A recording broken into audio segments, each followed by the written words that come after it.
अस्सलाम वालेकुम स्टूडेंट्स। अभी हम नए चैप्टर पे आए हैं। क्लास पिछले चैप्टर में हमने एक्सक्रीशन पढ़ा और अब हम इस नए चैप्टर में इस वक्त पढ़ने जा रहे हैं सपोर्ट एंड मूवमेंट।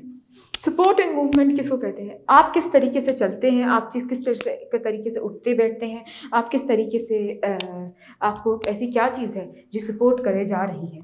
तो क्लास याद रखिए, मैंने आप लोगों के लिए काफ़ी लेक्चर्स खुद भी सुने हैं और आप लोगों के लिए मैंने खुद भी पढ़ाए हैं। और ये वाला जो सब्जेक्ट है, सपोर्ट मूवमेंट, थोड़ा सा मुश्किल है लेकिन ये बहुत ज़्यादा दिलचस्प और बहुत अमेजिंग है। तो सपोर्ट एंड मूवमेंट किसको कहते हैं, आइए चलिए पढ़ते हैं, फिर आपको मैं अच्छे तरीके से समझाऊंगी। The need for support became greater as animal and plants increase in size through the process of evolution. This was particularly true for organisms which left the water and colonized land. Support in different organisms may be provided by skeleton, as in man and other animals. इसमें ये बात बताई है कि animals और plants में एक ना एक चीज़ ऐसी होती है जो उसको सपोर्ट कर रही होती है। जैसा कि आपको पता है, पुराने ज़माने के हिसाब से आजकल के इंसान की साइज़ बहुत ज़्यादा छोटा है। वैसे पुराने ज़माने के इंसानों का साइज़ वह काफ़ी कदावर होया करता था। हज़रत आदम अलैहिस्सलाम का साइज़ बहुत ही ज़्यादा लंबा था। तो उसके हिसाब से यहाँ के आजकल के मर्द और औरतें काफ़ी ज़्यादा हाइट में छोटे हैं।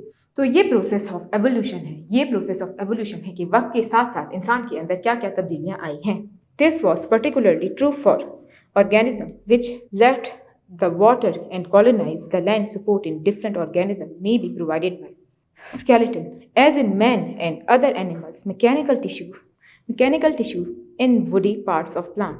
इसमें ये बात बताई है कि ऐसा वक्त भी होता है, एक बिल्कुल परफेक्ट ऑर्गेनिज्म जो होता है अक्सर कॉलोनाइज फॉर्म में रहता है। यानी कॉलोनी, जैसे हम लोग कॉलोनी में रहते हैं ना, एक कॉलोनी है, यहाँ पे सारे मुसलमान रह रहे हैं, कॉलोनी है वहाँ पे सारे हिंदू रह रहे हैं, वैसे ये भी एक कॉलोनाइज फॉर्म में रहते हैं।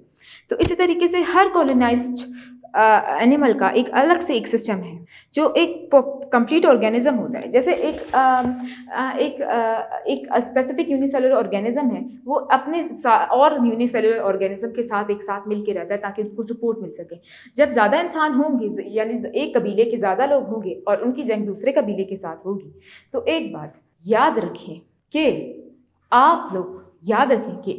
इस टाइम कबीले वाले, जो एक कबीला है और दूसरा कबीला है, इन दोनों के दरमियान में जो ज़्यादा जहाँ पे लोग होंगे, कॉलोनी के ज़्यादा लोग होंगे, वो लोग जीत जाएंगे। यानी कॉलोनाइजेशन इसी चीज़ के लिए कहते हैं। यहाँ पे सपोर्ट, यानी इनके पास ज़्यादा सपोर्ट होगा, ज़्यादा, जैसे कि इमरान खान को सपोर्टर्स इस साल ज़्यादा, उससे पिछले साल जब उनको नॉमिनेट कर रहे थे तो उनके सपोर्टर्स काफ़ी ज़्यादा थे, जो इनके लिए बहुत ज़्यादा, जो हमारे लिए बेहद ज़्यादा मुफीद था। तो क्लास में आपको स्केलेटन के बारे में बताऊंगी। हमारे अंदर सपोर्ट का एक इंसान के अंदर, ह्यूमन के अंदर स्केलेटन जो है वो उसे सपोर्ट करता है। हम अपनी हड्डियाँ ढांचे के ज़रिए चल रहे, घूम रहे हैं। स्केलेटन बहुत ज़्यादा मजबूत होता है जिसको तोड़ना बहुत मुश्किल बात है। Mechanical tissues in woody parts of plant. Mechanical tissues in woody parts of plants में ये बात बताया है कि mechanical tissues woody part of plants के बारे में ये बात बताया है कि आपकी वुडी पार्ट्स, जो यानी प्लांट्स के अंदर वुडी पार्ट्स होते हैं, वो सिर्फ और सिर्फ एक चीज़ की वजह से पॉसिबल है, वो है मैकेनिकल टिश्यूज़। मैकेनिकल टिश्यूज़ यानी आपकी मसल एक बॉडी बिल्डर है तो उसके पास मेरे से ज़्यादा ताकत होगी, तो इसलिए ये चीज़ भी सपोर्ट करने में मदद करती है। इसके अलावा turgidity of parenchymatous cell, non woody parts of the plant remain firm and erect because of pressure with in the cell. इसमें ये बात बताया है कि पैरेन्काइमेशियस टिश्यूज़, जो आपको मालूम होगा, यानी कि पैरेन्काइमेशियस टिश्यूज़ कौन से होते हैं? पैरेन्काइमा सेल्स, जो पानी पीने के बाद सख्त हो जाते हैं, फिर वो एक तने को काटने में मुश्किल क्रिएट करते हैं। यानी एक तने को और मजबूत रखने के लिए पैरेन्काइमा टिश्यूज़ मौजूद होते हैं। Movement in during this period of storage the tissues such plants resulting in wilting and bodies of animal would collapse and fail maintain the shape of posture if they are not supported properly. इसमें ये बात बताई है कि bodies में, animal की bodies में एक स्पेसिफिक शेप मेंटेन की जाती है, मतलब कि एक शेप को मेंटेन करने के लिए एक स्केलेटन की ज़रूरत होती है। हर एनिमल के अंदर अपना स्केलेटन होता है। गधे का स्केलेटन अलग है, हॉर्स का स्केलेटन अलग है। इसी तरीके से एक छिपकली का स्केलेटन भी, हड्डियाँ अलग होंगी जो जो जो उसको काम करने में मदद करेगी। तो क्लास, आज आपको मैं मूवमेंट के बारे में भी बताऊंगी। तो class, movement is a response shown by the living organism towards or away from the stimulus. It is more clearly visible in most of the animals and then in plants. Movement, animals में movement एक जगह से दूसरी जगह के जाने के process को कहते हैं। मूवमेंट एक चीज़ यहाँ से यहाँ तक करती है। एक तरह से पौधे तो चल नहीं सकते लेकिन वो मूव करते हैं। फूल खिल रहे हैं तो वो मूवमेंट है प्लांट की। या आप सूरजमुखी का पौधा अपनी शक्ल चेंज कर रहा है तो वो भी एक मूवमेंट है प्लांट की। एक बात याद रखिए कि मूवमेंट इंसानों के में या फिर जानवरों में बहुत अच्छी तरीके से साफ तौर पे नज़र आ रही है। एक जगह से मैं दूसरी जगह, यहाँ से यहाँ जा रही हूँ तो इसका मतलब कि मैं मूवमेंट कर रही हूँ। एक बात याद रखिए कि cellular level cytoplasmic streaming and motility of gametes, organ level heartbeat movement and limbs shoot and root। इसमें सेलुलर लेवल की मूवमेंट के बारे में बताया है कि साइटोप्लाज्मिक मूवमेंट, जब खुराक अंदर जा रही है, खुराक अंदर से अमल में लेके आ रहा है तो ये मूवमेंट भी सेलुलर मूवमेंट कहलाती है। ऑर्गन मूवमेंट के बारे में, आपका दिल धड़कता है, आपके लंग्स सांस का अमल कर रहे होते हैं तो ये भी आपकी मूवमेंट कहलाती है। तो एक बात याद रखिए कि मैं आपको इस चैप्टर में बहुत कुछ पढ़ाने जा रही हूँ। मूवमेंट और सपोर्ट किसको कहते हैं? Locomotion is the movement of whole organism from one place to another under the influence of stimulus. Most of the animals have the power of locomotion, except a few corals and sponges. They fix to one place, but they can move apart of their bodies. Microscopic water plants, Pseudomonas euglena, are able to move freely from one place to another. They resemble animals in their respect. इसमें ये बात बताई है कि locomotion का process भी एक तरीके से हो रहा है। लोकोमोशन हम लोग एक जगह से दूसरी जगह जाने के काम को कहते हैं, बट इसमें स्टिमुलस का रिस्पॉन्स होता है। लोकोमोशन ऐसे ऑर्गेनिज्म करते हैं जो माइक्रोस्कोपिक है, जो असली जो हमारी आंखों से नज़र नहीं आते। तो लोकोमोशन साइलोडोमोनास, यूग्लिना, अमीबा और इस तरह के छोटे छोटे ऑर्गेनिज्म जो माइक्रोस्कोप के जरिए पानी के अंदर पाए जाते हैं, वो जो नज़र आ रहे होते हैं उनको हम लोग कहते हैं। एक बात याद रखिए कि मैं अभी आपको इस वक्त लोकोमोशन के बारे में बता रही हूँ। तो लोकोमोशन हर जानवर अपने अपने तरीके से कर रहा होता है। तो क्लास, सपोर्ट और मूवमेंट में मैं आपको इस चैप्टर में काफ़ी कुछ पढ़ाने जा रही हूँ। क्लास, एक बात याद रखिए कि लोकोमोशन का प्रोसेस बहुत ज़्यादा आसान तरीन प्रोसेस होता है जो एक छोटा ऑर्गेनिज्म कर रहा होता है, जो एक सेल पे मुश्तमिल होता है। Locomotion is use for finding the food for organism, avoiding the capture enemies, dispersal of seed and fruit. Locomotion की मदद से एक बीज, अगर हम लोग के जो प्लांट्स होते हैं ना, वो एक तरह से बीज को उगाने पे डिपेंडेंट होते हैं। हम लोग अगर यहाँ ज़मीन से एक बीज, या आपने कोई तरबूज खाया या आपने कोई ऐसा बीज वाला कुछ खाना खाया, जाके मिट्टी खोदी और उसमें डाल दी और उसके बाद उसमें दरख्त उग गया, तो ये सब डिपेंडेंट हम पे। यानी डिस्पर्सल ऑफ सीड्स, यानी कि dispersal of seeds and fruits, यानी एक जगह से दूसरी जगह हवा के ज़रिए या फिर इस यूनिसेलुलर और लोकोमोशन के ज़रिए एक छोटे ऑर्गेनिजम्स ये एक जगह से दूसरी जगह सीड्स और फ्रूट के बीज लेके जाते हैं ताकि लंबे लंबे दरख्त उग सके और वो अपनी जनरेशन आगे बढ़ा सके। इसी तरीके से लोकोमोशन का एक मकसद और है कि छोटे ऑर्गेनिज्म एक बीज वाले एक सेल वाले वो एक जगह से दूसरी जगह मूव इसलिए करते हैं ताकि कोई बड़ा ऑर्गेनिज्म, यानी कि कोई और जो जिनकी वो खुराक बनने वाले हैं, उससे बच सके। वो खुराक ढूंढने के लिए भी लोकोमोशन करते हैं। और एक फाइंडिंग न्यू फेवरेबल इन्वायरमेंट, एक जगह पे अगर इनके हिसाब से खुराक और खाना नहीं मिल रहा हो या उनको एक जगह से दूसरी जगह माइग्रेट करना चाह रहे हो तो वो लोकोमोशन करते हैं। और इंडिविजुअल रिप्रोडक्शन, यानी एक फीमेल और एक मेल दोनों जिनसे एक दूसरे के साथ मिलने के लिए भी, रिप्रोडक्शन करने के लिए भी आपको ये प्रोसेस लोकोमोशन का मदद लेंगे। इसके अलावा सपोर्ट एंड मूवमेंट में मैंने आपको पुराना सब कुछ बताया कि लोकोमोशन के अलावा सपोर्ट और मूवमेंट हर चीज़ इम्पॉर्टेंट है। हम लोग एक जगह से दूसरी जगह मूव करते हैं तो ये हमारी मूवमेंट होती है। ये चीज़ प्लांट्स में इतना ज़्यादा वाज़ेह तौर पे नज़र नहीं आती, लेकिन एक एनिमल में बहुत आसान तरीके से नज़र आती है। मैं यहाँ से एक जगह से दूसरी जगह मूव कर रही हूँ बहुत आसानी के तौर पे, तो ये मूवमेंट है जो आसानी से हमको नज़र आ सकती है। Support in plants. Most plants are stationary, they are not able to move like animals from one place to another in search of food. ऐसे प्लांट्स जो एक जगह से दूसरी जगह मूव कर रहे होते हैं, उनको खुराक की तलाश में एक जगह से दूसरी जगह मूव कर रहे होते हैं। ये मूवमेंट इस तरीके की होती है कि प्लांट्स मूव तो नहीं कर सकते, लेकिन वो अपनी डायरेक्शन सूरज की तरफ करने के लिए अपने आप को उसी तरफ ढाल देते हैं, तो ये उनकी मूवमेंट होती है। और इसके अलावा प्लांट को सपोर्ट करने के लिए, यानी उसको रिजिडिटी या उसको ताकत या उसको कटने से बचाने के लिए भी एक अमल सामने आता है।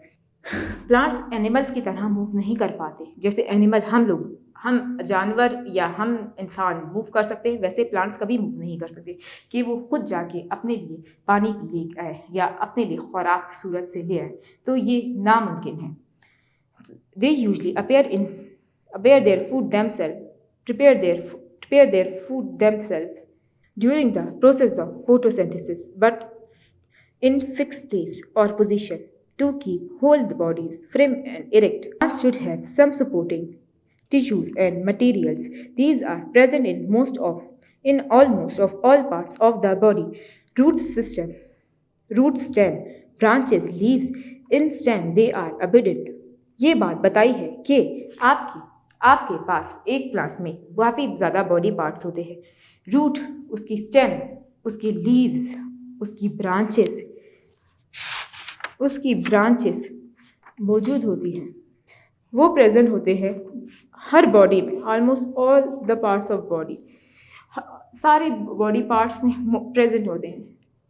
रूट, स्टेम, ब्रांचेस, लीव्स, मतलब कि इनकी रूट्स, ब्रांचेस, स्टेम बहुत ज़्यादा मजबूत होनी चाहिए ताकि कोई इनको आसानी से तोड़ नहीं पाए, इसीलिए इनको सपोर्ट की ज़रूरत होती है। These are present in almost all part of the body. In stem there are in abundance. Stem के बारे में ये बात की गई है कि इसके अंदर बहुत ज़्यादा सख्ती होनी चाहिए। और सपोर्टिंग टिश्यूज़ जिनके बारे में हम आगे जिक्र करने जा रहे हैं वो हम पढ़ेंगे। Position to get maximum light carried out by photosynthesis performing the other process. इसमें ये बात बताया है कि फोटोसिंथेसिस का प्रोसेस असल में काम में आ रहा होता है। आज का टॉपिक थोड़ा ह्यूज है, तो फोटोसिंथेसिस का प्रोसेस को पहले मैंने आपको समझा दिया था। आपको ये बात क्लियर होगी। फोटोसिंथेसिस में carbon dioxide,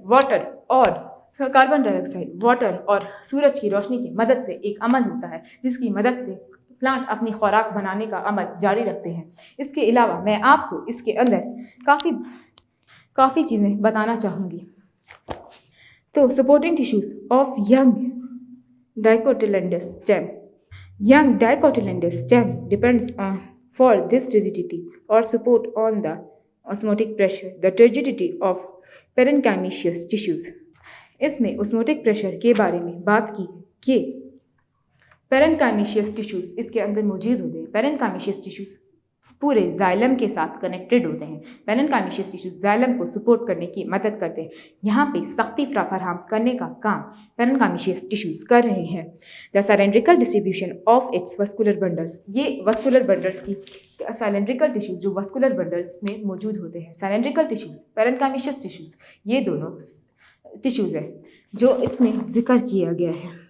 and thick wall collenchymatous living and sclerenchymatous dead tissues, यानी स्केरेनकाइमेशियस और कॉलनकाइमेशियस टिश्यूज़ दोनों एक दूसरे के साथ मिलके बहुत कुछ बनाते हैं।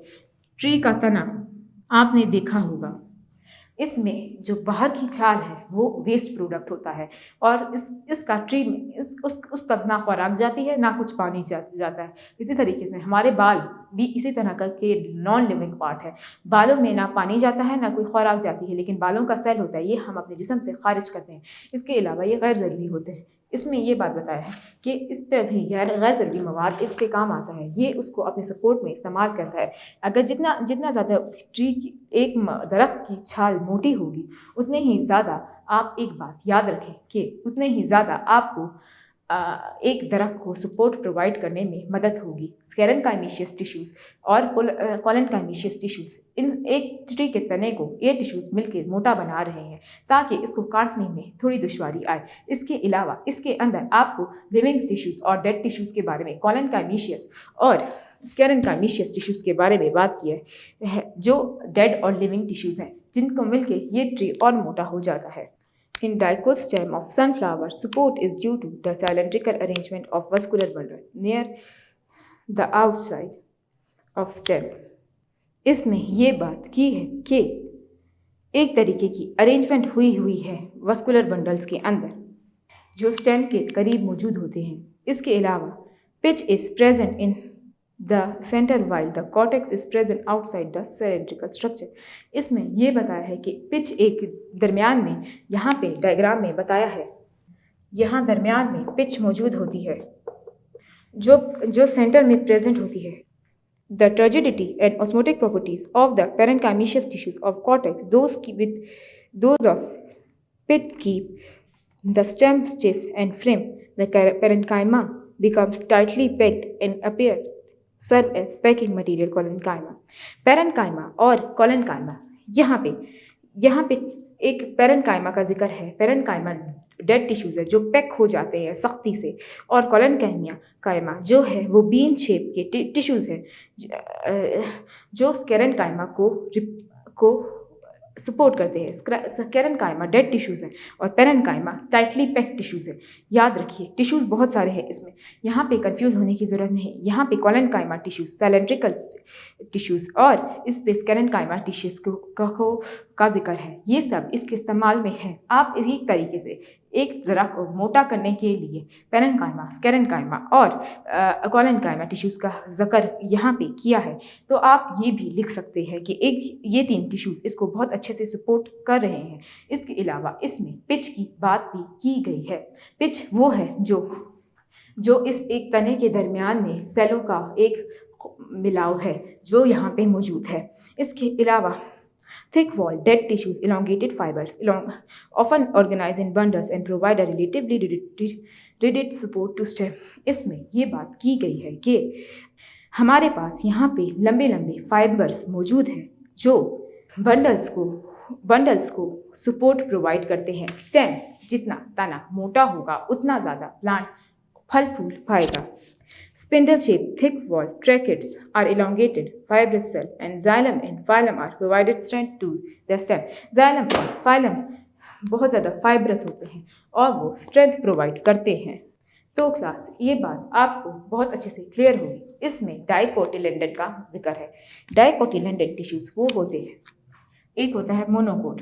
तरबूज का बीज मोनोकोट है क्योंकि उसके ऊपर कोई एक फ्लैट और गोल सा होता है, ठीक है, तो वो होगा एक कोटिलेडोन का। और डाइकोटिलेडोन छोले में डाइकोट्स होते हैं। छल्ली भुट्टा जो आप खाते हैं, कॉर्न, उसमें भी डाइकोटिलेडोन्स होते हैं। आप अनार खाते हैं वो मोनोकोटिलेडोन होते हैं। यानी आपको ऐसी चीज़ें जो 2 दाने ओरिजिनेशन यानी उसमें 2 दाने नोकें पाई जाएं तो वो डाइकोट कहलाएंगे और मोनोकोट एक कोटिलेडोन वाले को बोलेंगे। तो क्लास मैं आपको सपोर्टिंग के बारे में बताई थी। जितना तना मोटा होगा वो स्केरेनकाइमेशियस, कोलेनकाइमेशियस और पेरेन्काइमेशियस टिश्यूज़, सिलेंड्रिकल टिश्यूज़ और पिच मिला के एक पिच बनाते हैं, और पिच जितनी मोटी होगी उतना ज़्यादा तना भी मोटा होगा। इतना मोटा तना आपके लिए बहुत अच्छा होगा, एक दरख्त के लिए बहुत अच्छा होगा कि उसको काटने में भी दुश्वारी आएगी। पहला ये, दूसरा ये कि वो और मजबूत होगा कि उसको कोई जानवर भी तकलीफ़ नहीं पहुंचा सकेगा। इसके बरअक्स अगर एक छोटा सा पौधा, यानी कि जिसका स्टेम ज़्यादा मोटा ना भी हो, तो वो भी एक तरीके से इस तरीके से डील होगा कि आपका तना जो है वो पतला होगा और वो आसानी से तोड़ने में आसानी होगी। तो मैं आपको ये सब बातें इसीलिए बता रही हूँ ताकि ये आपको मदद कर सके। Supporting tissues of the woody cotyledonous stem are wood and bark. They are produced from activity of two types, meristematic tissues and vascular cabium. इसमें ये बात बताई है कि वुड यानी लकड़ी जो पैदा होती है वो बाहर के बार्क में मौजूद होती है। यहाँ पे बहुत सारे पार्ट बनाए हुए हैं। यहाँ पे वुड है, बार्क है, यानी उसका जब अगर आप एक बड़े से दरख्त के तने को काट देंगे तो उसके अंदर एक सॉफ्ट पार्ट होगा जो नरम वाला पार्ट होगा। तो उसके बारे में याद रखें कि वो बहुत ज़्यादा सख्त नहीं होगा, वो नरम होगा। आपने शराब की बोतलें अगर ना देखी हो तो उसके ऊपर कॉक की नरम सी लकड़ी लगी होती है जिसको आसानी से खोला और बंद किया जा सकता है। ये अक्सर जूस की बोतलों में भी मौजूद होती है, लेकिन ये अमूमन तौर पे शराब की बोतलों में आपने मूवीज़ पे देखी होगी। जो नरम हिस्सा होता है लकड़ी का, पेड़ की छाल का, उसको कहा जाता है वस्कुलर कैबियम एंड कॉर्क कैबियम, जिसको कॉर्क कैबियम भी कहा जाता है। वस्कुलर कैबियम इसलिए कहा जाता है क्योंकि इसके अंदर जाइलम और फाइलम होते हैं। जाइलम और फाइलम पानी प्रोवाइड करते हैं, जिसकी वजह से दरख्त की अंदर वाली वो छाल नरम हो जाती है। As a result of this secondary growth which increases the thickness of the stem produced by medullary rays।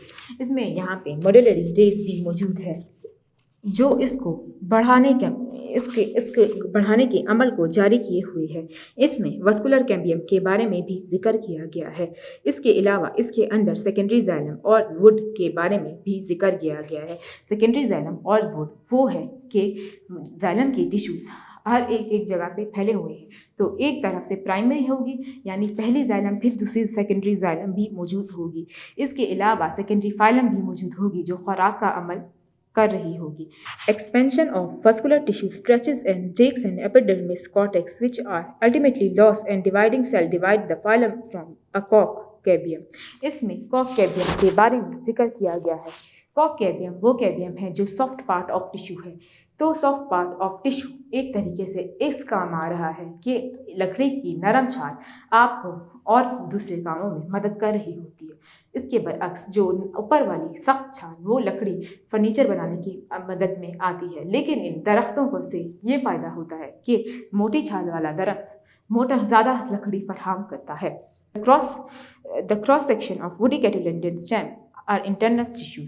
इसके अंदर इंटरनल और भी बेसिकली बहुत सारे टिश्यूज़ हैं। आज के लेक्चर में मैंने आपको सपोर्ट एंड मूवमेंट के बारे में बताया। फिर उसके बाद मैंने एक प्लांट के सपोर्ट एंड मूवमेंट के ज़राए के बारे में बताया कि एक प्लांट में सपोर्ट एंड मूवमेंट किस तरीके से होती है। डाइकोटिलेडोन टिश्यूज़ के बारे में भी बताया। एक बड़े तने वाले प्लांट में जिसकी छाल थोड़ी मोटी हो, जैसे कि आपको पता है सेब एक इस तरह का बीज है जिसका दरख्त भी इतना मोटा नहीं होता। लेकिन एक इंजीर के अलावा एक छोले या एक मोटो डाइकोट वाले दरख्त का छाल बहुत मोटा होता है जिसको काटने में दुश्वारी भी आती है। वजह यह है कि इनमें parenchyma tissues, living and dead tissues, collenchyma tissues, ये सब टिश्यूज़ मौजूद होते हैं जो उसके तने को मोटा रखते हैं। इसके अलावा अगर आपको इस लेक्चर में कुछ समझ ना आया हो तो आप इसको दोबारा सुनें। बात ये है कि आप आखिरी के 2 लेक्चर में कंफ्यूज नहीं होना। इसमें मेडिकल रेस, इसमें xylem and phylum, primary and secondary xylem phylum का जिक्र भी हुआ है। इसमें सॉफ्ट कैबियम के बारे में भी जिक्र हुआ है कि जो नरम वाला पार्ट वुड का है वो क्या है। अगर आपको ये सवाल मिलता है तो आप इसके अंदर सिर्फ और सिर्फ ये भी लिख सकते हैं स्केलेन्काइमा, कोलेन्काइमा, ये सारे टिश्यूज़ इनको सपोर्ट अदा करते हैं ताकि ट्री की छाल बड़े और ज़्यादा मोटी हो जाए। सेलुलोज का जिक्र भी आप कर सकते हैं। सेलुलोज जो ट्री की ऊपर वाली छाल होती है उसको कहते हैं, जो उसको सख्ती फराहम करता है। आज के लेक्चर में इतना ही हमने पढ़ना है। उसके आपसे कुछ देर बाद दोबारा से मैं इसी जगह पे दोबारा से मुलाकात होगी, तो तब तक के लिए ये लेक्चर दोबारा सुनिए और मैं अगले लेक्चर में आपको मूवमेंट इन प्लांट्स के बारे में और कुछ भी बताऊंगी। तो तब तक के लिए अल्लाह हाफिज़।